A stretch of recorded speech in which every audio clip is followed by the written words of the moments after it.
Hey there, everyone. It's Gigi Sober Son, and in observing the tradition of anonymity, you're only seeing my eyeballs and my five head.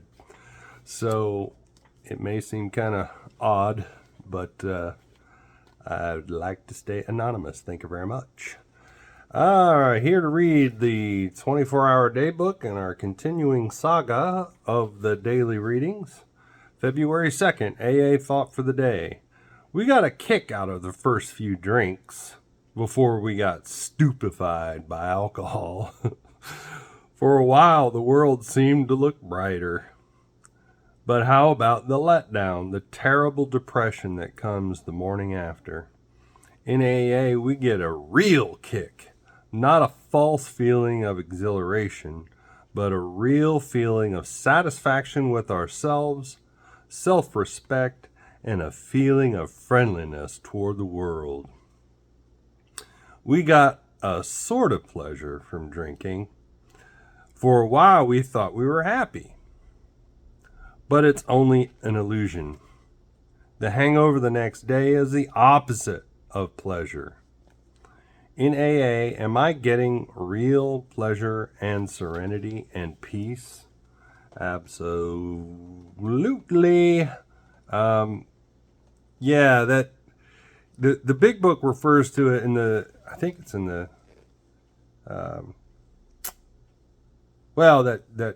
it talks about that sense of ease and comfort. I think it's a doctor's opinion, the sense of ease and comfort, that we're restless, irritable, and discontent until we can again experience that sense of ease and comfort that comes after taking a few drinks that we see others taking with impunity.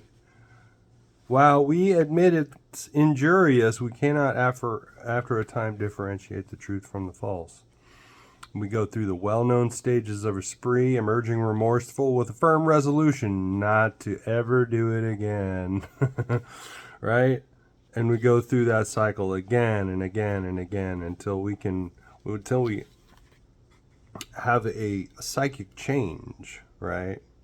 And, going back to the fellowship of AA, I think if someone just handed me a book and said, read this, you'll be fine, I'd be in big trouble. I use harsher language in meetings sometimes, but starts with an F.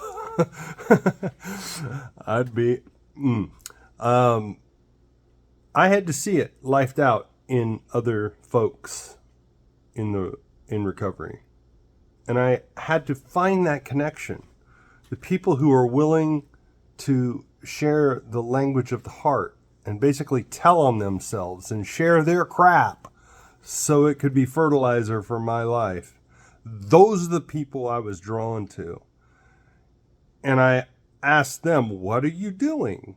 And they pointed to the principles. That's where the whole spirit of anonymity comes in. It's principles before personalities. Because there were some people that I met over the years that were just really gregarious and funny and good talkers, but they weren't working the program. And that bore itself out over time, right? So anyway, that sense of ease and comfort, yes, gives us a kick after a few drinks. I remember one of the places that I used to drink a lot towards the end of my drinking in England, in the restroom had a picture of these two little kids that were warming themselves by the fire. And I remember after a couple of drinks, just thinking all is right in the world. And I remember looking at that little lithograph or whatever you call it,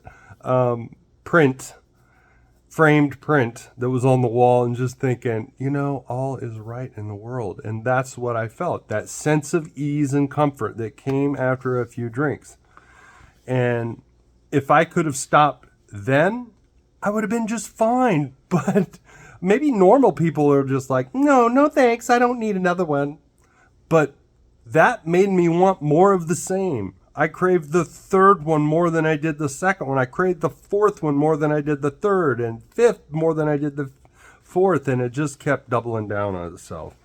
So, anyway,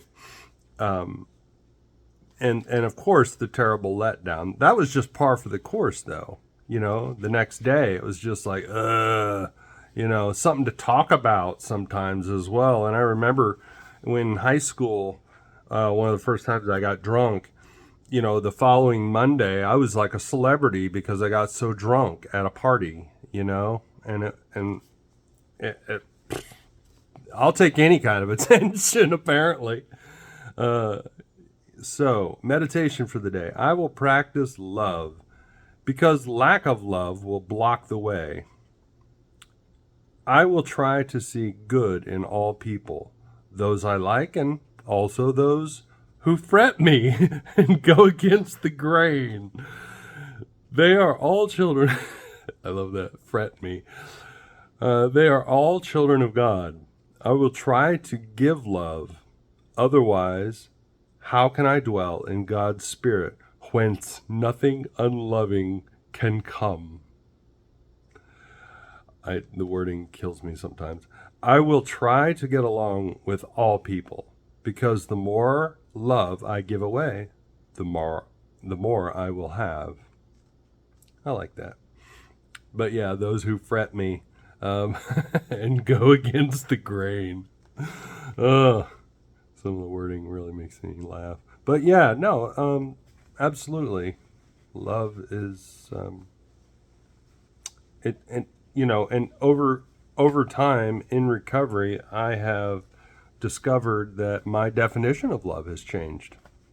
Sometimes it's telling people hard things that I know they don't want to hear. I'm not so good at that.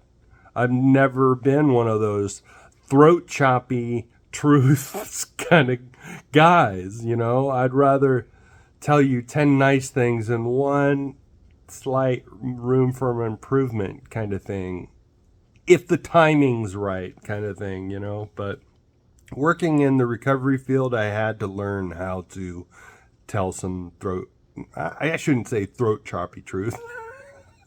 That's my term, throat choppy truth.